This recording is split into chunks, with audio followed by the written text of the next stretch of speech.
guys, how are you? I hope you're all doing very well. This afternoon I'm going to be doing a movie review. This movie is a horror film from Argentina, Spanish language, released in the year 2016, directed by Daniel de la Vega, and this film is called Ataúd Blanco. So Ataúd Blanco is about this woman with her young daughter. They're travelling through the remote countryside of Argentina and they decide to stop off at a service station to get something to eat. So while they're getting something to eat, the woman gets a phone call that she has to attend to outside, so she leaves the girl inside. When she comes back in, the girl is gone. So she's been kidnapped by this serial killer who was prowling these lonely roads. So she believes she knows who this person is that kidnapped her daughter because he was also inside with them.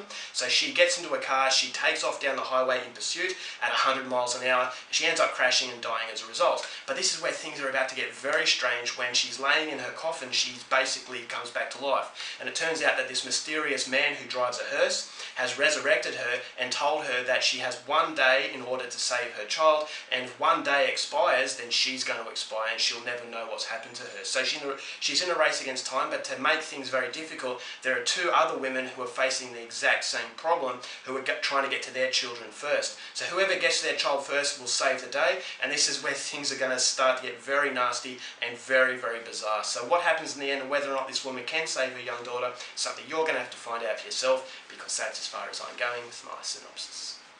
Now my thoughts on Ataúd Blanco.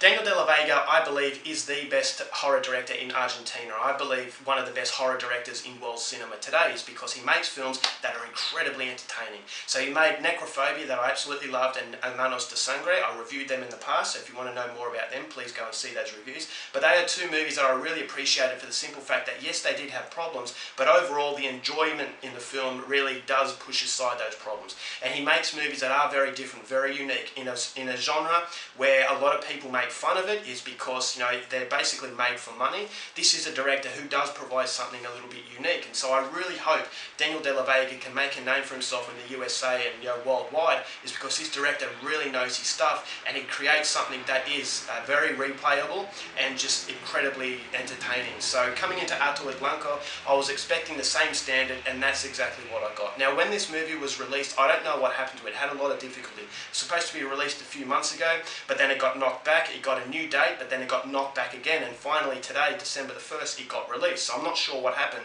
but I'm glad that I waited this long and I never gave up on it, is because it is certainly worth the time and effort. This is yet another incredibly bizarre film. It's an incredibly atmospheric film, and the atmosphere just sucks you into it. This is a movie that goes at breakneck speed. It's flogging you over the head with all of these ambitious qualities that are just splashed onto the screen, and although you're not quite sure what is going on, you can't help but love what's going on. It's because this woman is in a desperate plight to get to her child.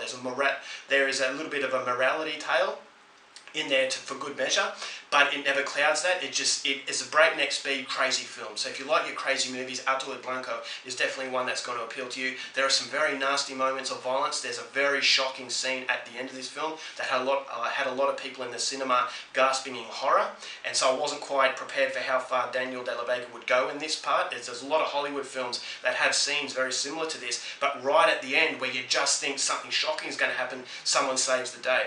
So I was expecting that in this film, but no one does, and basically it happens. And so that's what I love about, once again, Daniel de la Vega, is that he creates something that you believe you've seen before, but he'll go that extra step further to really blow you out of the water. Is that, you know, it happened in Manos de Sangre, where I believe I knew where this twist was going, but Daniel de la Vega knew that the viewer knew where this was going, and he deliberately played on that. And this movie, Daniel de la Vega set something up that you've seen before in other films, but when other films, they just save the day at the last minute, something really bad happens here. So Daniel de la Vega it seems like he's a very self-aware filmmaker, and he has a lot of fun playing on the viewer's emotions and the viewer's sort of mentality, that you know what's going on, but then all of a sudden he pulls the rug from under you and he gives you that false sense of security, so you're left scratching your head thinking, where is this director going to take me next? And so it feels like he's just a very intelligent filmmaker. He has the audience on a string, where basically he's puppets, and he's dictating what this film is doing to us, as opposed to us basically seeing it as a predictable ride.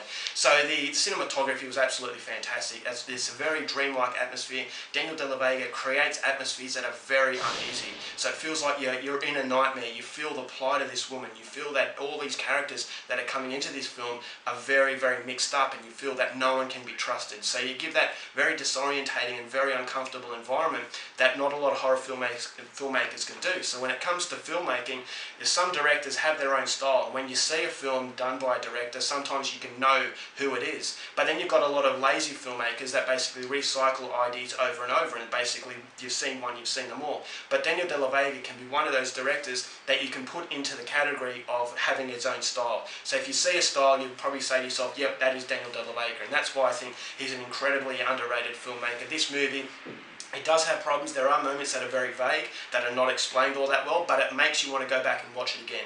And if a movie makes you want to go back and watch it again, then it's a movie that is very good in my book. So it's definitely worth the wait. I love this movie. It's a very short film, but it does go at a very brisk pace. It is high on its action. There are some car chases.